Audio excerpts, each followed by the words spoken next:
Be a part of God's people at the Cornerstone Prevailing Assembly for interdenominational program every Thursday. Theme: Hour of Authority, beginning from 7 a.m. to 11:30 a.m. Gracious Sunday service begins from 7 a.m. to 11 a.m. Feel the touch of God and be a champion every last Friday of the month with Champions Night under the super duper anointing of the founder and general overseer, Prophet Bernard Adebowale, aka Ororo Power, at Cornerstone Prevailing Assembly, Tifedayo Street, Tifedayo Bus Stop, Agbado Junction, Lagos State, Nigeria. Or call 0805 5027 812. Cornerstone Prevailing Assembly, where Jesus reigns supreme. Good evening, viewers at home. I greet you in the name of our Lord Jesus Christ. My name is Pastor Bumisola Shijwade from the Cornerstone Prevailing Assembly, aka Altar of Praise, Altar of Solution. We are located at plots 123 Tifedayo Street, Tifedayo Bus Stop. This evening, we are here again as we've always come.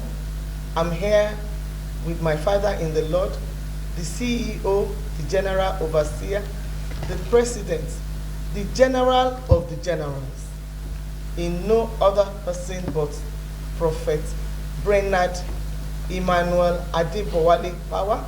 We also call him Ororo. Please, I want you to come out. This is the time to be blessed. This is time for the word of God. This is the time for your solution. I want you to call all your family members and sit in front of the screen now and listen to his voice. He has brought something new, refreshing, soul-saving this evening. As you listen and watch, may you be blessed in Jesus' name. Daddy, you are welcome, sir. God bless you. Your people cannot wait to hear from you. You are lifted. And I know, as usual, Daddy, you are fireful. Amen. You are welcome, sir. God bless you. Amen, Daddy. You are lifted in Jesus' name. Amen, sir. A gbé Ọlọ́run ga lálẹ́ yìí. Ọlọ́run tó ní kí ayé kó wà, tí ayé dẹ̀ wà. Ìbẹ̀rẹ̀ àti òpin. Ọlọ́run gbogbo ayé. Ọlọ́run gbogbo àsìkò. Nínú ìwé Genesis orí ìkíní, onílé àtẹ̀kọ́ yìí ni ọ̀rọ̀ wà. Ọ̀rọ̀ sì wà pẹ̀lú Ọlọ́run. Ọlọ́run sì ni ọ̀rọ̀ náà. Nínú ìwé Jòhánù orí ìkíní, it talks the same thing about the world. Wàhálà àánú gbàdúrà ní orúkọ Jésù lálẹ́ yìí program alẹ́ yìí Ọlọ́run máa fi ṣí ọ̀nà fún un. Ọlọ́run dá ayé àti ọ̀run nínú ìwé Genesis onílé àdìkọ́ṣe Olúwa dá ayé àti ọ̀run. Now Ọlọ́run dá ayé yìí ó dá ọ̀run yìí just because of we that we are children of God. Wà ní testimony. Mo gbé ọ̀rọ̀ wá lálẹ́ yìí láti wá bá wa sọ. I am here with the word of God tonight, and I want you to listen to me very well. And as you are listening to me very well tonight, your life, your story will change. Everything you are expecting from God is granted unto you in the name of Jesus Christ. In the name of Jesus Christ. What any testimony la? Kí ni Olúwa rán mi láti sọ lálẹ́ yìí? Gbogbo ẹni tó gbọ́ mi pátá, pé ọ̀rẹ́, pé ará, pé ẹbí sí ní tẹlifíṣàn yìí, pé Prophet Adebowale ó ti wà ń bí lálẹ́ yìí. Kí la rán mi láti sọ? Lákọ̀ọ́kọ́ ń fẹ́ gbàdúrà fún wa. Ilé tẹ́ ti ń gbọ́ mi lálẹ́ yìí, mo rán Ọlọ́run síbẹ̀. Akọ̀wé rẹ̀ pé tí Olúwa nílẹ̀ àti ẹ̀kún rẹ̀, ayé àti àwọn tí ó tẹ̀dó sínú rẹ̀, torí pé ó fìdí ẹ̀sọ́ rẹ̀ lórí òkun, ó sì gbé kalẹ̀ lórí àwọn ìṣàn omi. Ta ni ògo òkè Olúwa, ta ló níbi mímọ́ rẹ̀, ẹni tó ní wọn mímọ́ àti àwọn fún ẹni tó ti àwọn tí ó sì burú ẹ̀tàn, onígbàlá Ọlọ́run àti oró ní ọwọ́ Ọlọ́run ìgbàlá rẹ̀, èyí ni ṣàfẹ́rí rẹ̀, tí ṣàfẹ́rí rẹ̀ lọ́lọ́run Jacob. Ẹ gbé orí yín sókè ẹ̀yin ẹnu ọ̀nà, kí ẹ gbé yín sókè ẹ̀yin ilẹ̀kùn ẹ̀yin ayé gbogbo létà àti ń gbọ́ mi, kí ọba ògo kó wọbẹ̀. Studio yìí ọba ògo kó wọbẹ̀. Wọ́n dẹ̀ ní testimony lálẹ́ yìí in the name of Jesus Christ. What God told me that we should preach tonight is very, very powerful, and I ban every evil spirit behind you. Gbogbo ẹ̀mí àjèjì, gbogbo agbára búburú, agbára lé bàbá, agbára lé ìyá, àwọn agbára ìpè, àwọn agbára ègún, àwọn agbára ìlùjọ̀nù, àwọn agbára ẹbọra, tí ì jẹ́ kí ọ̀rọ̀ Ọlọ́run nípa nínú ayé èèyàn, tí ì jẹ́ kí ọ̀rọ̀ Ọlọ́run tún ayé èèyàn ṣe, tí ì jẹ́ kí ayé èèyàn gba ìyípadà nínú ayé ẹ̀ láṣálẹ́ yìí, iná Ọlọ́run kò dè wọ́n. Wàá dẹ̀ ní testimony in the name of Jesus Christ. I want you to copy the number on the screen. Kọ àwọn numbers méjì yẹn sílẹ̀, because immediately after this program now, message mo fẹ́ preach yìí ó ní í ṣe pẹ̀lú pé kò pè mí kí n gbàdúrà fún ẹ torí alọ́rọ̀ lálẹ́ èmi àti ẹ ó dẹ̀ láti pray fún ẹ lálẹ́ yìí because ó máa láwọn alákan ní òru èní mọ́jú aláìṣẹ́gun ni àti àárọ̀ ọ̀la lọ ilẹ̀kùn abẹ́sí máa ṣí fún ẹ wàá dẹ̀ ní testimony náà kí ni mo gbé wá lálẹ́ yìí Olúwa rán mi sí àwọn èèyàn tó pọ̀ àkọ́kọ́ àwọn tí wọ́n ti gòkè rí tí wọ́n ti jábọ́ you have been in money before you are doing well before oníṣẹ́ lọ́wọ́ o wà ní ọkọ tẹ́lẹ̀ oníyàwó tẹ́lẹ̀ oh you are doing so very well o wà lábúrò tẹ́lẹ̀ onímọ́tò tẹ́lẹ̀ onílé tẹ́lẹ̀ ọ̀rọ̀ ẹ wá ti di tẹ́lẹ̀ má gbàgbé ìwé Job orí kẹrìnlá Job 14 verse number 7 say there is hope for a tree that cut on top ìrètí wà fún ní ti abẹ́ lórí tí gbogbo ẹ̀ bá kan omi yóò jáde padà so àwọn tó ti ta àwọn tó ti lọ òkè táyé tún fà wálẹ̀ Ọlọ́run rán mi sí wọn ìpele ẹlẹ́ẹ̀kejì gbogbo àwọn tí wọ́n jẹ́ pé wọ́n kàwé wọ́n jáde wọn ò ríṣẹ́ you have no work o níṣẹ́ tó ń ṣe o ti ka application you have done so many things but there is no job Ọlọ́run rán mi sí wọn àwọn tó jẹ́ pé wọ́n níṣẹ́ ọwọ́ bíi fashion designer bíi hairdresser bíi so many iṣẹ́ wọ́n tí wọ́n kọ́ ṣùgbọ́n iṣẹ́ yìí ò lọ òkè wọ́n ti tẹ ògo iṣẹ́ yẹn mọ́lẹ̀ Ọlọ́run rán mi sí wọn àwọn ìpele ẹlẹ́ẹ̀kẹrin ẹ̀ tẹ́fẹ́ travel out of the country tí wọ́n máa ń deny ní embassy Ọlọ́run rán mi sí yín àwọn ìpele ẹlẹ́ẹ̀karùn tí Olúwa rán mi sí òun ni àwọn ìránṣẹ́ Ọlọ́run tẹ́kọ̀ wọ́n làkàkà pé àwọn fẹ́ dìde ní ministry but àwọn agbárùgbù ilé bàbá ilé ìyá àwọn evil forces wọn ò fún níṣẹ́ máa kún lẹ́ni ọ̀la ó máa joro wàá express growth lẹ́ni ọ̀la the prayer will come Olúwa rán mi sí yín. Now let me take the word of the Lord for tonight preaching from the book of 2 Kings chapter number 7. Now when you go to the book of chapter number 7, God sent a prophet to some people there, and let us hear what God sent the prophet, and let's see the impact of the prophet in the life of those who that God sent the prophet to. Then Elisha said, Yes. Hear ye the word of the Lord. Yes. Thus said the Lord, tomorrow, Yes. about this time, shall a measure of fine flour be sold for a shekel, and 2 measures of barley for a shekel, in the gate of Samaria. God bless you, ma. Ìwọ náà gbọ́, Elijah sọ pé Ọlọ́run Elijah ó ní ẹ gbọ́ Olúwa lẹ́nu mi. Má gbọ́ o, I have brought the word of God to you tonight. Alẹ́ yìí, mo wá sun Ọlọ́run fún ẹ. I came here to tell you the voice of God. But somebody go call number, type the 2 number down. I am a prophet of God. I am sent to liberate life, to deliver people, to set people free, and to win souls in the kingdom of Jehovah. Now, call number méjì yẹn sílẹ̀. What type of address yẹn? O máa rí address kan ní abẹ́ Cornerstone Prevailing Assembly lábẹ́rúkọ church yẹn. So type the address down and write the number down. Tifedayo plot 1 to 3. Write it about Junction, Lagos State. Write it down. Now, I'm still going to record the number for you, but listen to what God tell me to reveal to you tonight. Olúwa rán mi sí ẹni. Ó ní kí wọ́n jíṣẹ́ fún gbogbo àwọn tí ayé ń dà láàmú. Ìwọ tó bá ti wò pé you have some challenges, you have some things that bothering you. Ó dẹ̀ rẹ́ ní bá sọ, ó ti gbàdúrà sí, ó ti gbàwẹ̀ sí, but kò solve náà. God has sent me to intervene. Now, I want to intervene to your case now. You know, nínú ìwé àwọn ọba kejì orí keje yẹn, ebi ti ń pa wọ́n ìyà ti ń jẹun ní Samaria. Yeah, until when the prophet intervene. Ọlọ́run náà wòlíì bí o tún rán mi lálẹ́ yìí. Wòlíì sọ fún mi pé ẹ gbọ́rọ̀ Ọlọ́run lẹ́nu mi. Ìwọ náà ní àṣálẹ́ òní gbọ́rọ̀ Ọlọ́run lẹ́nu mi. Olúwa ti rán mi sí ẹ pé kí ló ń là kọjá. Olúwa ní pé kí n dá sí. What are you passing through? Ṣé àmúbọ́ ni? Ṣé ìjákulẹ̀ ni? Ṣé ìkórìíra ni? Wọ́n kò máa hate ẹ for no reason. They just derive hatred in you for no reason. Everything you do disappointment. Everything you do failure. What my plan in color? What my shame color? You know what my do pé very soon o máa rí positive result lórí ẹ̀ pé o ní bẹ́ẹ̀ gbèsè ayọ̀. All of a sudden everything tún dàrú. You will still start again and again. And this thing has been happening to you for a very long time. Ó ti ń ṣẹlẹ̀ sí ẹ tipẹ́. Olúwa rán mi sí ẹ ni. láti mú ẹ jáde kó ní àjàgà yìí. Má wò pé who is this girl that's speaking? Ọmọ wo ló ń sọ̀rọ̀ yìí? Wòlíì Ọlọ́run ni mí. This is the work that God have sent me. God have been using me as a general overseer and a founder of the church for past 18 years. For past 18 years. God has used me to found that Cornerstone over 18 years ago.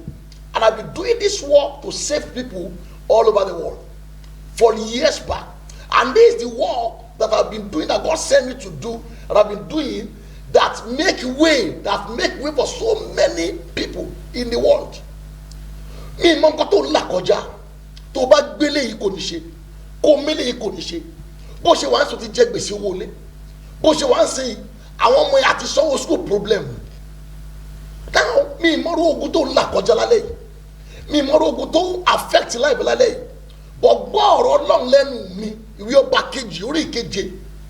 Elijah wí pé ẹ gbọ́rọ̀ Olúwa lẹ́nu mi, Olúwa ní kí n sọ fún yín ẹ̀yin ará Samaria pé níwòyí ọ̀la a máa ta òṣùwọ̀n yẹn fún kíkúnná kan ní ṣékélì kan lẹ́nu bodè Samaria. A prophet spoken. Wòlíì sì wà àwọn tó lọ́run pè, àwọn tó lọ́run rán níṣẹ́.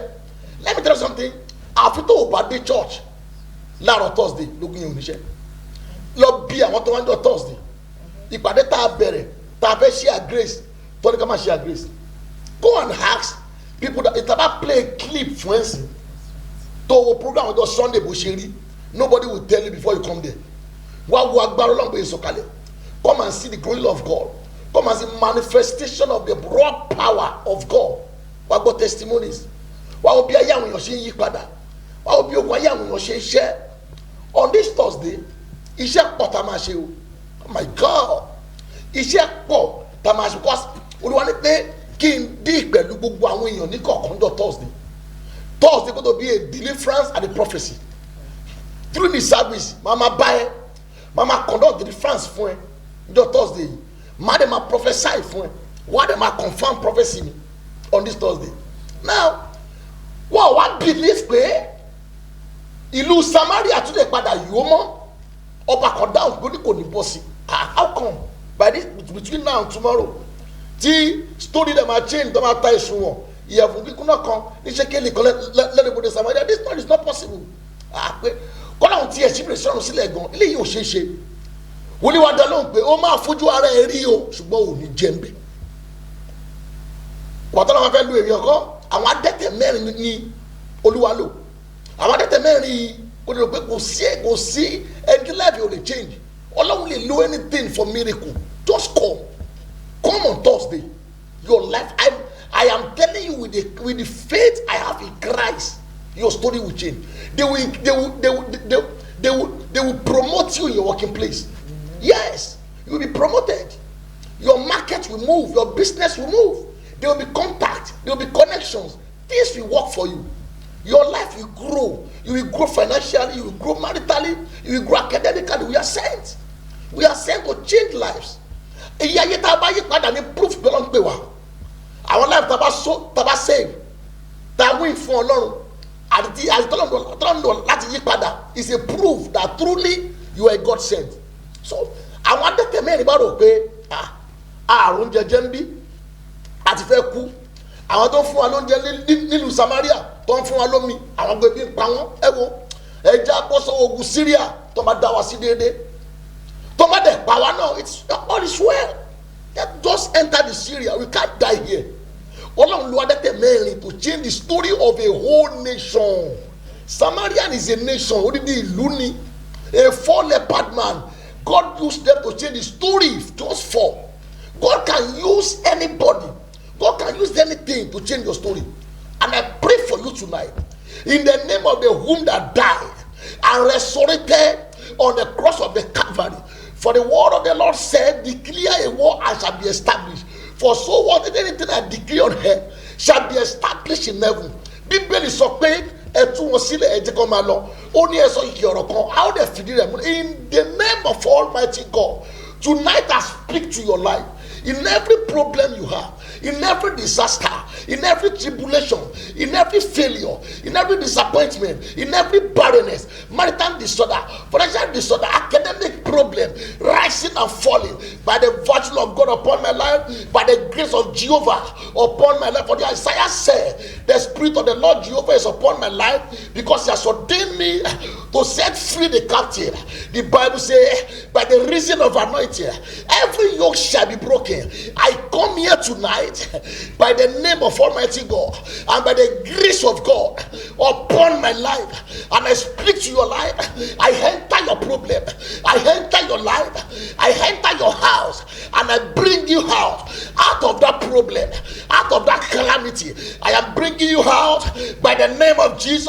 I come to your life, wherever they have take your picture to, wherever they take your name to, every evil shrine, every temple they take your picture to, they take your name to, by the name of Almighty God, I enter the shrine, I enter the temple, I scatter the temple, I scatter the shrine, I scatter their work, I bring out a picture, I bring out your name by the name of Jesus Christ. I bring it out because in the book of Daniel chapter number 3, verse number 20 downward, the king Nebuchadnezzar said, there were 3 that we casted and throw inside the fire, but now there were 4, and the appearance of the 4th man looks like a son of the man.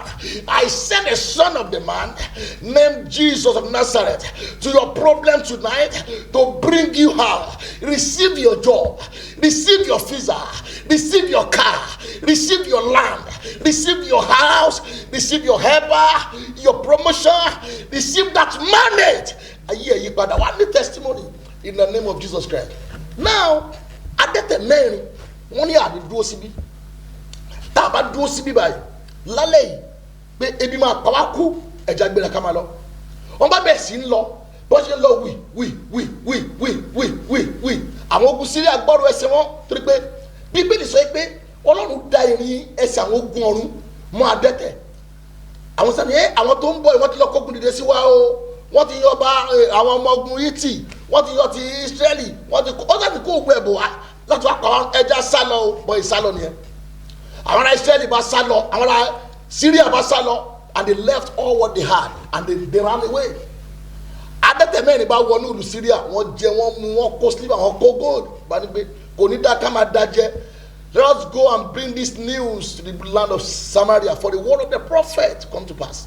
They left the Syrian and entered Samaria and go to the palace. Ọba o, àti dé Syria, anybody ń bẹ, oúnjẹ wà, salad wà, jollof rice wà, ẹ̀bà wà, everything ló wà ń bẹ.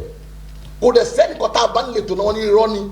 Ẹ̀yin ẹnìkan tí go and verify what he's talking about. If it is true that there was nobody again in the land of Syria. When they got there, they could not even find one person, and they packed food, packed everything, and they brought it the second day to the Samaria, the band of Samaria.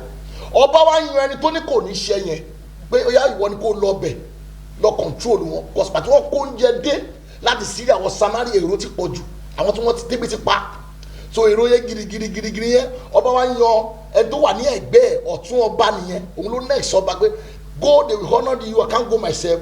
Go and control them. I heard there's too much crowd and noise over there. So go there now and control things there. Nígbà tí wọ́n dé ibẹ̀, èrò ti pọ̀ jù. Ibi tí ẹni tó sọ pé kò ní ṣe yẹn tó ti ń control wọn pé ẹ má pariwo, ẹ ní sùúrù, ẹ tó báyìí.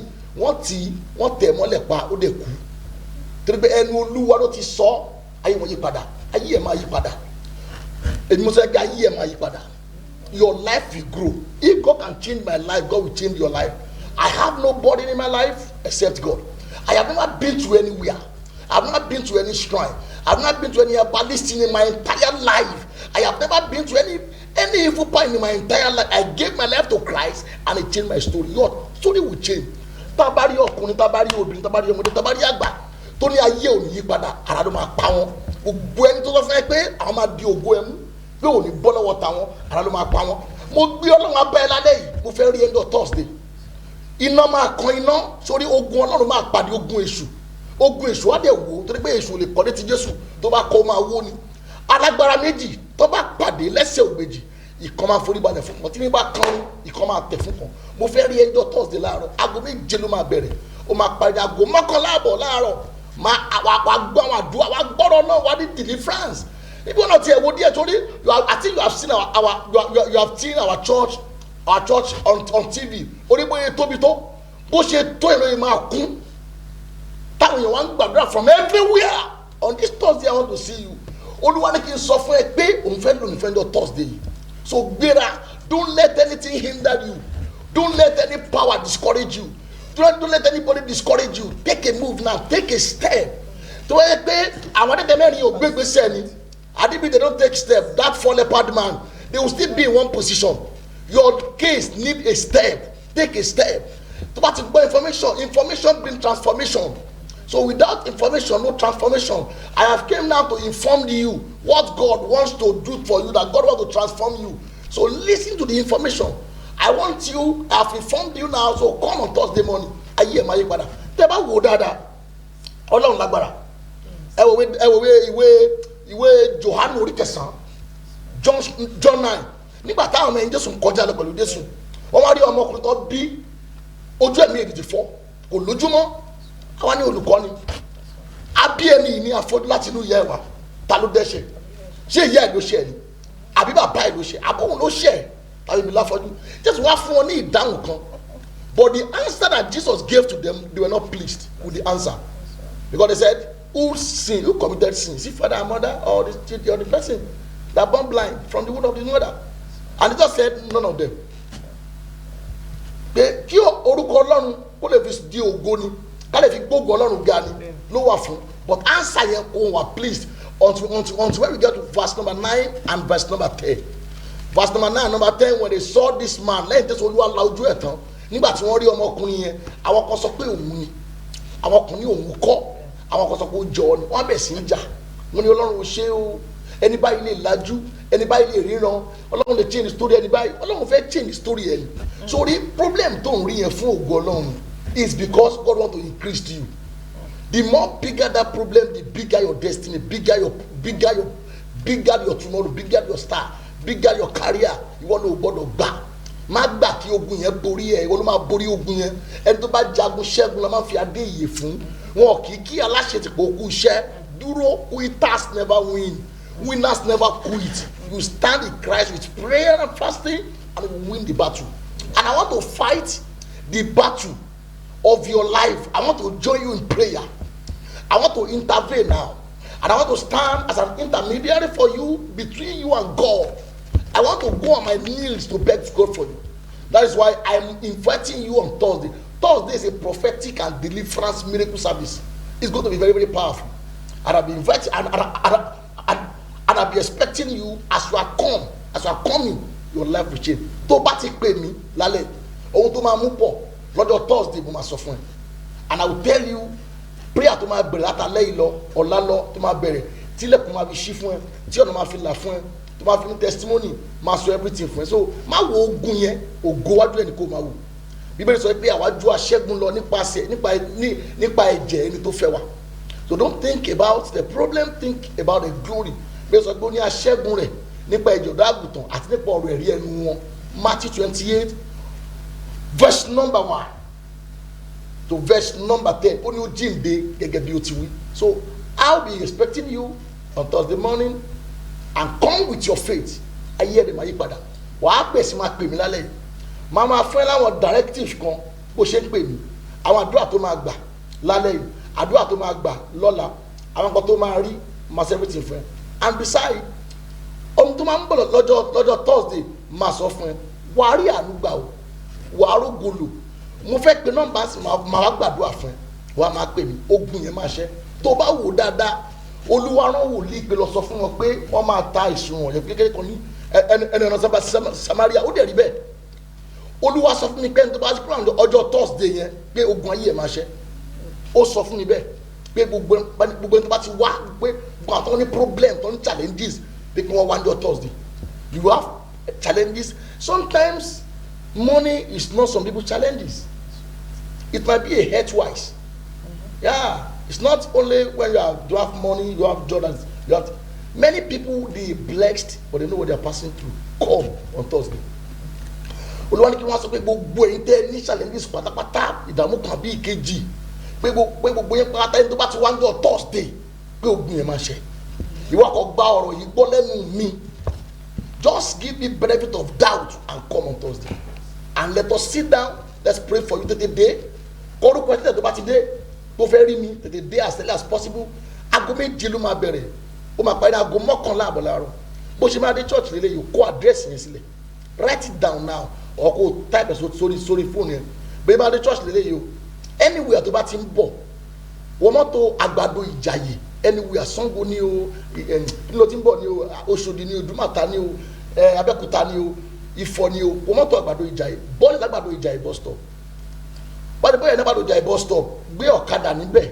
Bóun lọ sí church Òróró ní Àgbàdo junction. Let me come again. Anywhere you are coming from, just board a bus that going to Àgbàdo Ìjàyè. So when you get to Àgbàdo Ìjàyè bus stop, you will alight at Àgbàdo Ìjàyè bus stop. So from that Àgbàdo Ìjàyè bus stop, you will take a bike that you are going to Ororo's church or Prophet Adeboware's church or Power's church in Àgbàdo junction. They will drop you there. It's a very popular ministry. You are going to come to this two number. One of my type here now to pay phone is 08076124454. 0076124454. Number kidiri 07060707469. 07060707469.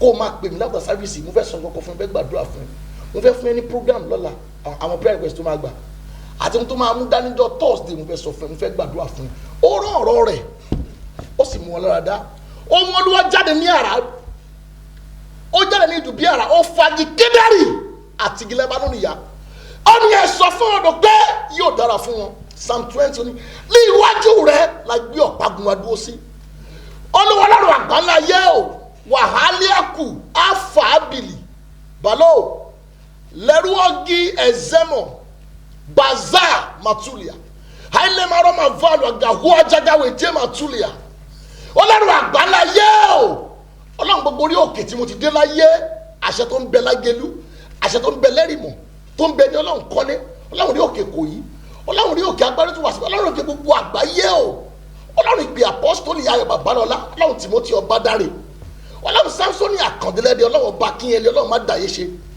Ọlọ́run bá mi Káyọ̀dé Abíára Ọlọ́run bàbá Samson Ayọ̀rìndé Ọlọ́run Adébọ̀wálé Ọlọ́run bàbá Èkéwù lágbà Ọlọ́run gbogbo àwọn ikọ̀ tí mo gbàgbọ́ Ọlọ́run àwọn ẹni mímọ́ Ọlọ́run bàbá àbá ta ló ń gbọ́ mi lálẹ́ Ọlọ́run bàbá Adébóyè Ọlọ́run Bíṣọ̀bù Oyèdépò Ọlọ́run Samuel Adéyẹmí Ọlọ́run Matthew Aṣímọlówó Ọlọ́run Michael Okonkwo Ọlọ́run Ayọ̀ Orísàjáfọ̀ Ọlọ́run Benny Hill Ọlọ́run Young Show Ọlọ́run Miles Moreau Ọlọ́run Duncan Williams Ọlọ́run gbogbo àgbáńlá yẹ́ o ta ló ṣàmì lálẹ́ lórúkọ bàbá tó ń tẹ̀mí mọ́ gbogbo ogun ayé ẹ̀ pátápátá ó ṣẹ́wọlẹ̀ ogun yẹn ò ní gbérí mọ́ ogun yẹn ò ní gbérí mọ́ wàá rọ́nà àbáyọ receive your miracle call me let me pray for you I will see you on Thursday morning in the name of Jesus. God bless you. I love you so much. Be a part of God's people at the Cornerstone Prevailing Assembly for interdenominational program every Thursday. Theme: Hour of Authority, beginning from 7 a.m. to 11:30 a.m. Gracious Sunday service begins from 7 a.m. to 11 a.m. Feel the touch of God and be a champion every last Friday of the month with Champions Night under the super duper anointing of the founder and general overseer, Prophet Brainerd Adebowale, aka Ororo Power, at Cornerstone Prevailing Assembly, Tifedayo Street, Tifedayo Bus Stop, Àgbàdo Junction, Lagos State, Nigeria. Or call 0805-5027-812. Cornerstone Prevailing Assembly, where Jesus reigns supreme.